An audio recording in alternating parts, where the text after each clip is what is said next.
Hey everyone, Crystal Gamer here with a new Sims 4 speed build. This one here is I'm doing this one for a challenge. It's called the Bitsiebuild challenge, and it's done by, I think, just a fellow simmer. I think she's just a gamer. I found her on Twitter. I got myself a Twitter, by the way, if anyone wants to follow me on there. It's Crystal Gamer 1. And so I got a Twitter account because, well, I haven't been extremely active at all via social media.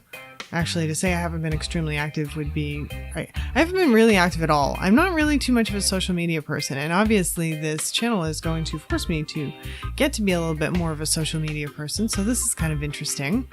But nonetheless, I got a Twitter account, and so I've been searching out other gamers and stuff on there, and I've been finding some interesting things. And one of the things that I found was this challenge, and I think that she's just a regular gamer who has her own channel and all this, and she does this build challenge monthly, it seems like. And this one here, she did it based on zodiac sign, and so she had 12 different styles of build. And so what I ended up with based on my zodiac sign was minimalist. So that's what this is. It's supposed to be a minimalist house. And I think this is the first one that I've really done in this style too. A little bit challenging for me. I found that I tend to detail more than minimalism calls for. I found myself pulling artwork off walls and stopping myself from putting in detail items all over the place because minimalist, it's not supposed to be very detailed. So I tried to keep the details in the closet areas, believe it or not, the closets, the laundry room, the garage. Those are the areas that are more detailed, not the main portion of the house. The main portion of the house looks very minimalist, just like it's supposed to. But yeah, so this was a little bit of a fun build because of that. And so we're supposed to do this build based on a picture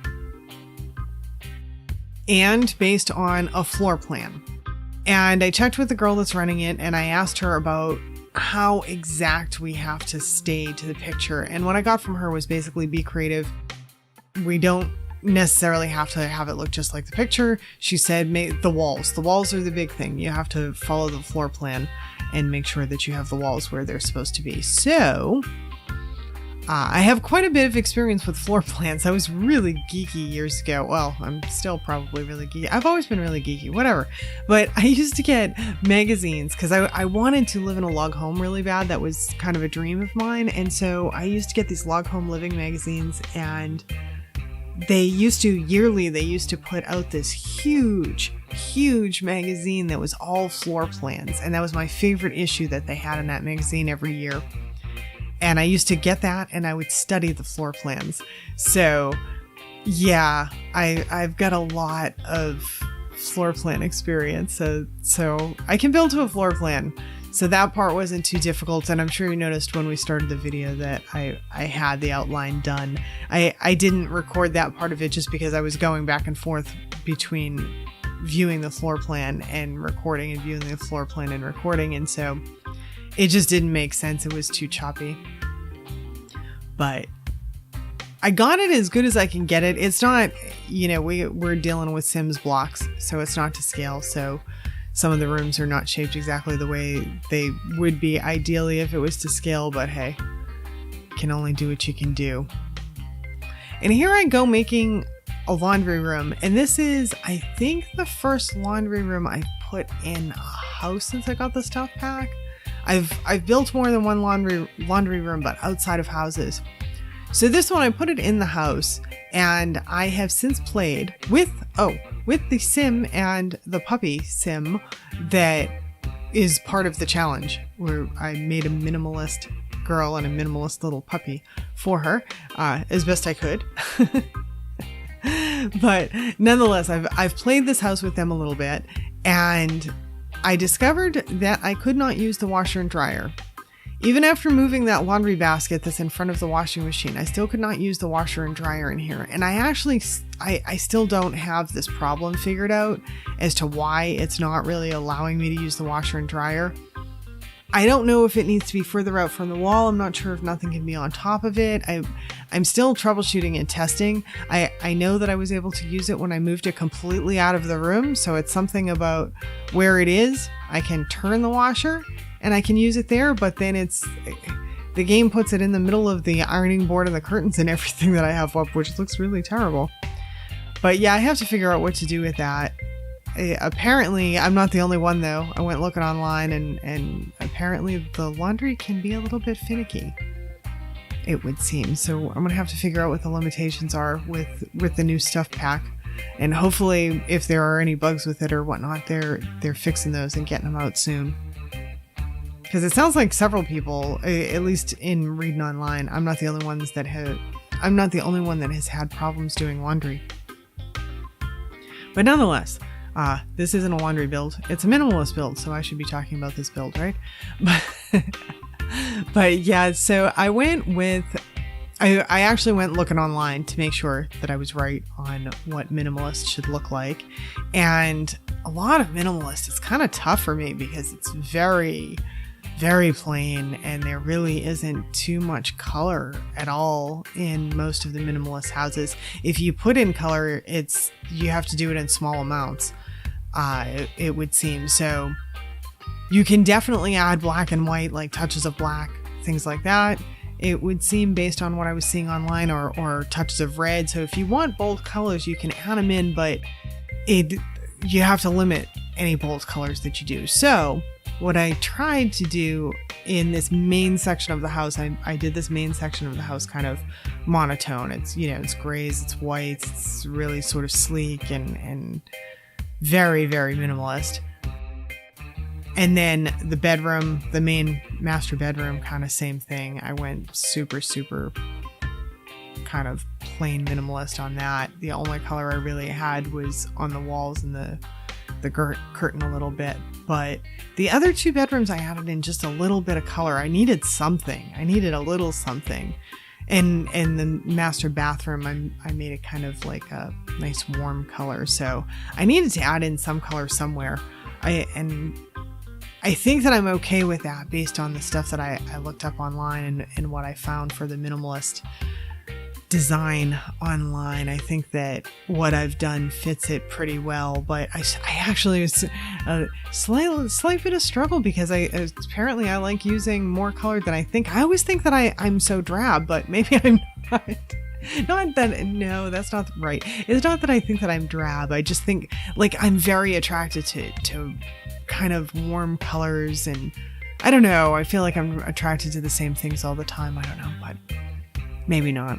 It's probably just the way I feel because I'm the one doing the builds. But yeah, you can see me kind of looking at this room back and forth. I want to do kind of more with it color-wise, but I did keep it pretty white, actually. And in the end, I have to say it ends up being a very good looking room. But I did sort of struggle with the whole minimalist thing. I've just never done one. And apparently I add a lot more detail than I had realized. Oh, and I checked with her too about when I talked to her about the exterior. I wanted part of the thing was the roof. I had mentioned to her, with this build being a minimalist build, to me, I'm going kind of modern with it and everything. And I kind of wanted to do something a little bit more sleek, modern on the roof as well. And not just have a standard plain old roof,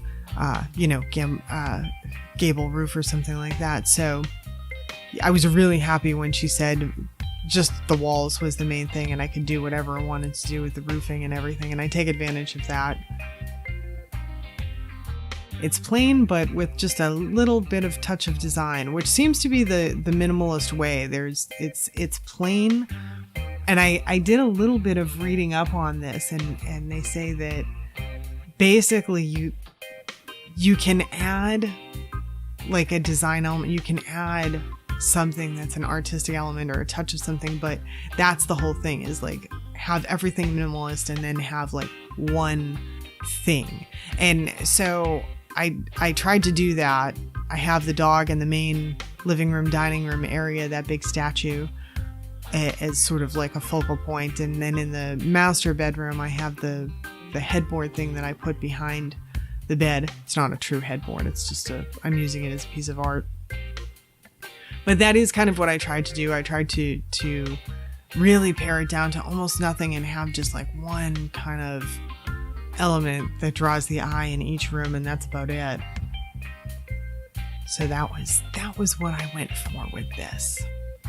And I do like the house myself. I do like it. It's almost a little bit too neat and clean. Like it doesn't feel like, if I lived here, or if I was visiting here rather, I would be afraid to, I don't know, relax and and let loose because it feels so clean, you know. And I made the girl that lives here, the sim that I made for the challenge, I made her be, trying to remember her traits. She's a perfectionist and she's neat. I know I did those 2 traits. I can't remember what the third was, but I made her, a loner. I made her a perfectionist, neat, loner. So she likes to, I don't know, be in her house by herself and clean the place. In her minimalist house. Her minimalist house, where she literally, and she does too, she walks from room to room with her little spray bottle and she'll just start cleaning things. This is the first time that I've done a sim with the neat characteristic, and so I have discovered this. They walk from room to room, and she'll just randomly walk in this room that we're looking at, and she'll just start with her spray bottle, spraying the vanity and cleaning the vanity, or she'll go to the computer desk and she'll start spraying that and cleaning it and stuff. Because she's a neat freak. It's really kind of funny. And then, I couldn't believe she did this. I had her pick up the dog to pet the dog, to give him a hug, because I do this with my dog all the time, right? So I had her pick up the dog to give him a hug, and then when she put him down, she brushed off her clothes and she was like, ew. And I'm like, it's your dog, don't do that. You can't do that with your own dog. There's some rule against it, I think. I don't know. There should be. I don't know. But it just made me laugh so hard. I couldn't even believe she did that. I was like, wow, you really are a neat freak. Can't even stand your own dog's hair. So this is the front bedroom, and you can see that wall there with the lines. Those are actually dividers, and I use that a couple of times. I use dividers as a feature on walls. I do it in this room and in the room with the, I don't even know what you want to call that. It's some kind of bowling pin divider thing. So I use 2 different types of dividers to have some sort of feature element in the rooms. Something that would make the rooms a little bit different. And I have a couple of pieces of artwork on the walls here. They end up coming down. I leave the birds. That's the only thing that I leave. And I did that multiple times on this build, where I put up artwork and I ended up taking it down because I'm like, no, it's minimalist. I'm allowed to have like 1, maybe 2 things tops anywhere. And yeah, I wanted to add in the bookcase too. I wanted a little reading nook over there. So I added the little plant. I got rid of the artwork, and then I said, no, it's still too much. And then I think I pulled 1 or both of those things out later too. And now a little space for the puppy, adding in some stuff for him. I give him a little, one of those little doors, little pet doors in the back. And this is his little food and toy area here. And his bed and pet door goes in the master bedroom. And I think he's cute. He's a little white dog that I end up... I have a penchant for white dogs. My own dog is a white dog, so... I have a penchant for clean-looking white dogs. There you go. Only mine's kind of furry. This one that I did for her is less furry because he's supposed to be minimalist. Although mine's kind of bald when he comes back from the groomer, if that counts, but he gets very furry. Hairy, actually. Mine has hair. Hypoallergenic. Which is really good. I never have to worry about people visiting and all of that. I don't have to worry about people being allergic to the dog. Because he has hair, not fur. And yes, I went through all the trouble of putting stuff in the closets here because it's a build challenge, and I don't know how like detailed they look at things. I don't know who judges. I don't know anything about it really. I just found this thing on Twitter and I was like, oh, this sounds interesting. Yeah, I've never done a minimalist house. Let me do that. And it had a floor plan, and I have some weird affinity for floor plans, and I was like, oh yeah, I can build off a floor plan, totally. And it prevented me from having to think about the floor plan and what I was going to do with it. You know, usually I'm figuring out what I'm going to do with the floor plan myself. This year, they provided it for me. So it was kind of nice. I've never thought to do that. I could actually do that. I could go online probably and find floor plans. I'm sure that everything's online. What isn't online nowadays, right? So I'm sure I could find some floor plans online and I could build floor plans if I wanted. That's an idea. I don't know if that would inhibit me creatively, though. I feel like I would maybe, if it weren't for a challenge, I didn't have to stick to the floor plan. I feel like I would start using a floor plan and be like, no, I want to change this and I want to change that. And so I would end up starting with some floor plan and modifying it completely. So this was one area, the garage was one area where I was able to actually add in some details and stuff and make it look a little bit lived in. Because I figured the garage isn't going to be minimalist, that's going to be real.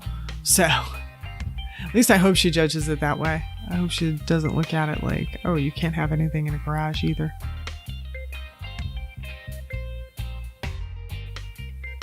And I'm really happy I was able to kind of do what I wanted with the roof, because I wanted to add in some element. I wanted to make it look a little bit more modern and sleek, but also add in an element. And if you look at the picture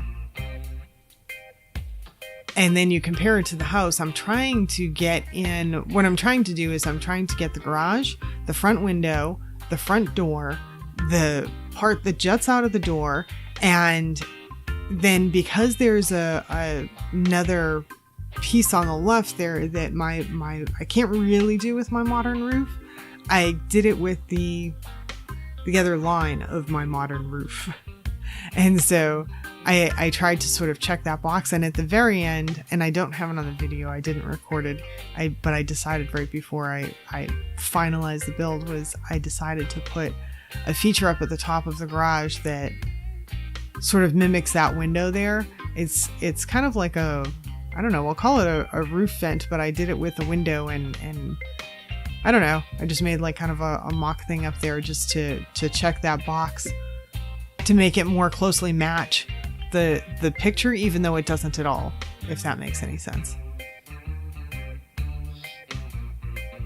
And then this area here, I thought about this quite a bit before I actually did it. I was trying to think, okay, what do I do with the landscaping with this place? Because it has to be minimalist. And so I thought, well, if I surround the place with water and deck, flat, you know, I can't get too much more minimalist than that. I can add in some fountains, and that would be, you know, the touch on that thing. And then just whatever holes are left, which I knew there wouldn't be too many if I did this, just whatever holes, have some neat landscaping in it, and that's it. And I put in a couple little fountains here, those little fish fountains. I wish we had more fountains like that to put in the water like this, because they're so good. Those little fish ones are good. You guys will see them soon. And I know those who play the game already know what they look like. I tried to go neat landscaping here.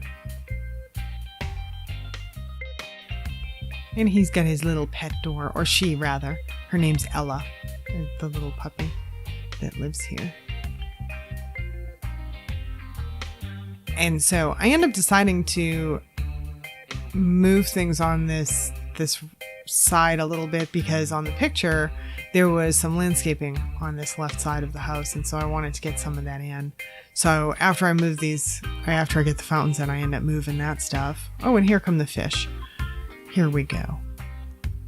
Yeah, those are so cute. I do wish we had more kind of fountains like that. I love these fountains that I'm putting in right now, and I'm having them face each other so the water sort of lands in the middle, which is a nice thing. Yeah, I'm going to move this here, add in a little bit of landscaping up here so it kind of matches the picture a little bit more. Even though we only need to go by the walls, I thought that I should try and use that as a guideline for that part of it. Make sure I have fence on both sides and some landscaping stuff.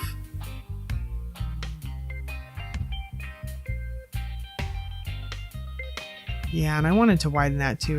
It felt too narrow, and I wish I could do it 1 square wider in the back, but I just don't have the space. I don't have that extra square. I guess I could have moved the house forward 1 square, but I don't know. It's already pretty close to the front. I could have maybe done it on a bigger lot, but really a bigger lot would have been too big, right? So it's kind of stuck. Oh, and here we go. We are off into our cinematics now. Well, that means I should thank you for spending the time with me and watching with me. I hope you enjoyed this build, and I hope you come back for more in the future. And if you're looking for this online, it is going to be available on the gallery by the time you watch this. It's under... What is it under? I will make sure I put that on the screen. How's that? Because I can't remember it right now. So I will make sure that I put that on the screen. But yeah, you can download it off of the gallery, and you can also look up my EA account ID, CrystalGamer1.